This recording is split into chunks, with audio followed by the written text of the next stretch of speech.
They showed up on a Tuesday morning, 4 of them, wearing matching yellow vests, like they had some kind of authority. They walked right past my fence gate, past my no trespassing sign, and straight on to my property. One of them had a clipboard, another had a camera, and the one in front. The one who clearly thought she was running this whole operation, she looked at my barn, looked at my livestock pen, looked at me standing therein. My boots, sir, none of this is permitted. We're going to need you to tear it down. What she didn't know, what none of them knew, was that I had been waiting for exactly this moment for 7 months. Before I tell you what happened next, if you're new here, welcome to HOA Drama Neighbor. My name doesn't matter. What matters is that I own 4.3 acres in a semi-rural subdivision in central Kentucky. Then, Cynthia Higgins became president of the Pinecrest Meadows HOA. I received a printed notice, hand-delivered, informing me that my chicken coop was an unauthorized structure.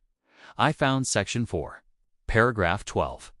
Any structure under 200 square feet used for agricultural purposes on a one-zoned lots was explicitly grandfathered under County Agricultural Code. I wrote back, I cited the section. I attached a copy of the county ordinance. Cynthia's response came 8 days later, a new notice, this time with the fine escalated to $200 per day. Then I got a certified letter from a law firm in Louisville telling me the HOA would pursue a lien against my property.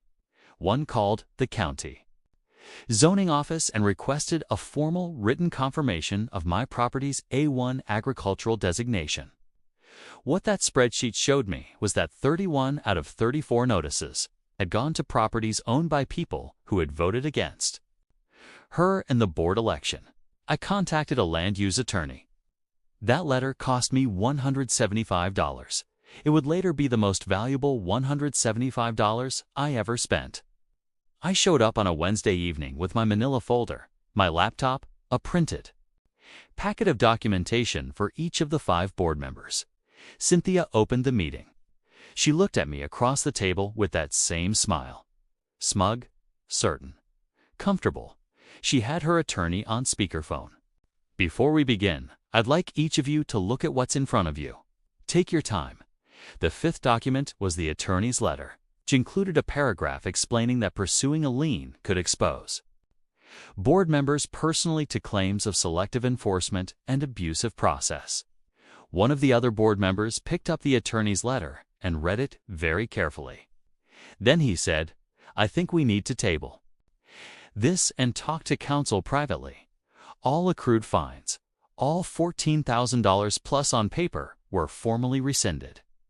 In writing, signed by the board secretary on my gatepost right next to the no trespassing sign.